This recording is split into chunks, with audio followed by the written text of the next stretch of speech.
রাজশাহী দুর্গাপুর একটা কলেজের শিক্ষিকাকে, মানে একটি পেশি শক্তির বলে একজন শিক্ষিকাকে মারধর করছে। এটা সামাজিক গণযোগাযোগের মাধ্যমে ভিডিওটা ভাইরাল হয়ে গেছে। মা, নারী জাতকে যদি আপনি সম্মান করেন, ইজ্জত করেন, ভালোবাসেন, আল্লাহ আপনার সম্মান ইজ্জত বৃদ্ধি করে দেবে।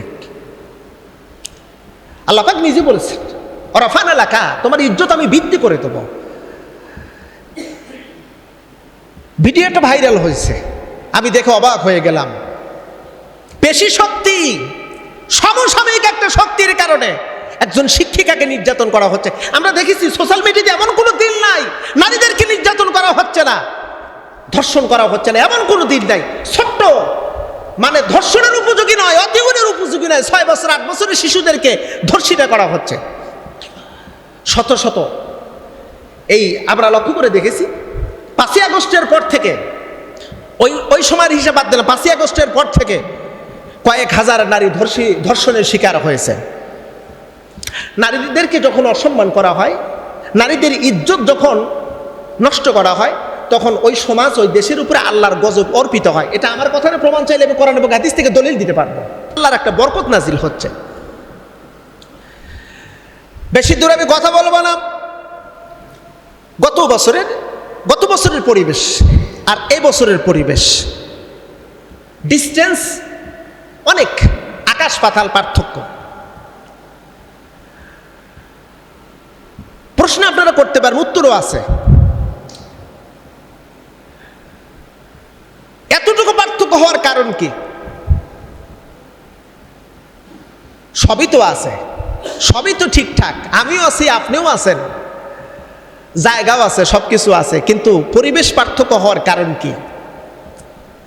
কোরআনুল কারীমের ভিতরে কয়েকটা বিষয় আমি অবজারভেশন করে, গবেষণা করে কয়েকটা বিষয় আমি উল্লেখ করেছি, আমি এখান থেকে বের করেছি। তার ভিতরে একটা হলো, সমাজের ভিতর যদি ন্যায় শাসন প্রতিষ্ঠিত না হয়, অর্থাৎ ন্যায় শাসন থেকে যদি বঞ্চিত হয়, হকদারের হক থেকে যদি বঞ্চিত হয়, সাধারণ মানুষগুলো তার অধিকার থেকে যখন বঞ্চিত হয়, ইনসাফ যখন প্রতিষ্ঠিত হয় না, তখন বারাকা শূন্য হয়ে যায়, বরকত যখন শূন্য হয়ে যায়, তখন মহামারী, দুর্যোগ, গজব, আল্লাহর নিয়ামত আল্লাহ পাক তুলে নেন। এটি হলো 1 নাম্বার।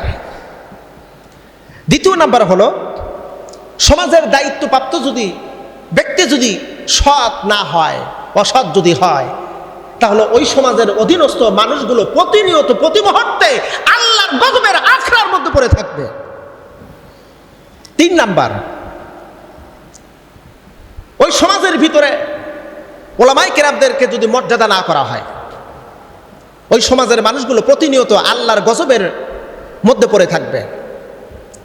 4র্থ নাম্বার, মায়েদের সম্মান যদি, মায়েদের ইজ্জত যদি না করা হয়, মায়েদের ইজ্জত বলতে মা জাতির ইজ্জত নষ্ট যখন হবে, জোর জুলুমভাবে তাদের সাথে অতিক্রম করা হবে, তখন ওই সমাজের মানুষগুলো প্রতিনিয়ত আল্লাহর গজবের ভিতরে নিমজ্জিত থাকবে। গতকাল একটা ভিডিও দেখলাম, আমাদের ভিতর মানবতাটা এতটাই নিম্ন পর্যায়ে চলে গেছে। আমি আপনি বলতে পারি, আমি আপনি বলি যে হ্যাঁ মানুষ, কিন্তু আল্লাহ সুবহানাহু ওয়া তাআলার পরিষ্কার যে কয়েকটা কথা আছে না, আমি তোমাকে অন্তর দিয়েছি, লাহুম কুলুবুন লা ইয়াফকাহুনা বিহা, আমি তোমাকে জাজমেন্ট করার জন্য একটা অন্তর দিয়েছি। অন্তর দিয়ে তুমি যদি না বোঝো, তোমাকে আমি চোখ দিয়েছি সঠিকটা নির্ণয় করার জন্য, তুমি চোখ দিয়ে দেখবা কোনটা সঠিক কোনটা বেঠিক। আমাদের এই চোখের কাঠের চশমা পরানো হয়েছে, আমরা কাঠের চশমা পরে আছি। আমার সামনে আমি দেখতেছি আমার বন্ধু, আমার দোস্ত, আমার সহযোগী, আমি যাকে সমর্থন করি, আমি যাকে ভালোবাসি, প্রকাশ্যে দিবালোকে অন্যায় করতেছে, আমি দেখার পরে আমি তার থেকে দূরে সরতেছি না। তার মানে বুঝতে হবে আমি অবশ্যই মানব জাতির একদম নিকৃষ্ট অবস্থায় অবস্থান করতেছি, নিকৃষ্টতাকে আমি অবস্থান করতেছি। কারণ আমি দেখতেছি আমি যাকে সমর্থন করি, আমি যাকে ভালোবাসি, সে অন্যায় করতেছে। ভাইজান, আমি এর জন্য একটা কথা বলি, মুসনাদ আহমদের হাদিস আজকে সকালবেলাও পড়লাম। আপনি নিজেও জানবেন না কিয়ামতের ময়দানে আপনি একজন বড় অপরাধী। আপনি অপরাধীদের সারির মধ্যে, অপরাধীদের তালিকায় আপনার নাম, অপরাধীদের কাতার মধ্যে আপনি চলে গেছেন। প্রশ্ন করবেন, রব্বে কারীম, জীবনে একটা সগীরা গুনাহ করি নাই, কবিরা গুনাহ করি নাই, শিরক বেদাত করি নাই, আমি তোমার হুকুম মতো জীবন জিন্দেগি গঠন করেছি রব। তাহলে আজকে কেন আমি অপরাধীদের মধ্যে, আমার নাম কেন অপরাধীদের তালিকার মধ্যে? আল্লাহ বলবে, বান্দা তুমি অপরাধ করো নাই, কিন্তু তুমি যাকে সমর্থন করেছো ওই ব্যক্তিটি অপরাধী ছিল। ইসলাম একটি সেন্সিটিভ ধর্ম। মানে ইসলাম আপনাকে একটা নির্দিষ্ট একটা সীমা রেখা দিয়েছে। আপনি একটা সগীরা গুনাহ করতে পারবেন না, জেনে আপনি একটা সগীরা গুনাহ করার অথরাইজেশন আপনাকে দেওয়া হয়নি। ইসলাম আপনাকে এটা বলতেছে, সেন্সিটিভ, একদম সেন্সিটিভ। ওই যে আমরা ওলামা হযরত আলোচনা করি না, কিয়ামতের ময়দানে আল্লাহ পাক ফুলসুরাত দিয়ে মানুষকে পার হওয়ার জন্য হুকুম করবে, ফুলসুরাত পার হয়ে যাও। ফুলসুরাতের বর্ণনা হাদিস শরীফের মধ্যে আসছে। এই যে চুল, মাথার চুল আছে না, চুল, এই ভাইরা একটু ভালো করে খেয়াল করুন, মাথার চুল কত চিকন, একেবারে চিকন। এই চুলটা যদি লোহার তৈরি দ্বারা হয় অথবা ইস্পাতের তৈরি দ্বারা যদি হয়, তাহলে এরকম চুল, লম্বা চুল, তাও কি 30,000 বছরের রাস্তার চাইতো লম্বা রাস্তা? হাদিসের বর্ণনা আসছে 30,000 বছরের চাইতো লম্বা একটা ফুলসিরাত, লম্বা একটা রাস্তা হবে।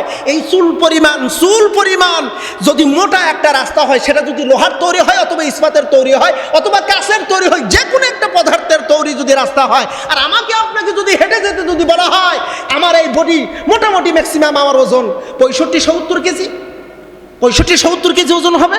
এরকম মানুষকে যদি এই চুলের মতন মোটা এরকম একটা সরু রাস্তার উপর দিয়ে যদি পার হতে বলা হয়, তাহলে কি এটি দুভাগ হয়ে যাব? এটার নাম হলো সেনসিটিভ ধর্ম। আপনি সামান্য একটা কবিরা গুনাহ করবেন, আপনার জীবনের সমস্ত নেকামল আল্লাহ পাক বরবাদ করে দিবে। একটা ছোট্ট নেকি, একটা গুনাহ আপনার জীবনের সব আমল বরবাদ হয়ে যাবে। আপনি অপরাধ করেন নাই, কিন্তু আপনি অপরাধের দল আপনি ভারী করেছেন। যে রাস্তা দিয়ে অপরাধীরা যাচ্ছে, আপনি একদম নিট অ্যান্ড ক্লিন সাচ্চা মানুষ, কিন্তু আপনি অপরাধীদের রাস্তা দিয়ে, ওই রাস্তায় অপরাধীরা যাচ্ছে, আপনিও যাচ্ছেন, ওই রাস্তাটা ভারী হয়ে গেছে। তার মানে আপনিও, ওরা অপরাধ করেছে আর আপনি অপরাধ না করেও রাস্তা ভারী করার কারণে আপনি অপরাধী। আবেগ দিয়ে কখনো চলবে না বন্ধু, আবেগ দিয়ে কখনো দুনিয়া চলবে না। আবেগ দিয়ে আল্লাহর কাছে পার হওয়ার কোনো সুযোগ নাই। আপনাকে মানতে হবে। আল্লাহ পাক বলছে ইফাল, তোমাকে করতে হবে, লান তাফাল, তুমি করবে না। যেগুলো তোমাকে বলছি করো, যেগুলো তোমাকে বলছি তুমি করবে না, করতে হবে। আর যেগুলো নিষেধ করা হয়েছে তোমাকে পরিত্যক্ত করতে হবে। এই পরিত্যক্ত আর করা, এই দুইটা আমার আপনার পরিপূর্ণ করে তারপরে আল্লাহর কাছে করুণা চাইতে হবে, আল্লাহর কাছে মাফ চাইতে হবে, তবেই গিয়ে আল্লাহ আমাকে আপনাকে মুক্তি দিতে পারে। অনেকেই মনে করতেছেন জীবনে যা করছি একবার তওবা করব, সেজদা দিয়ে মোটামুটি কয়েক ঘন্টা পার করে আল্লাহর কাছে কাঁদবো, আল্লাহ মনে হয় মাফ করে দিবে।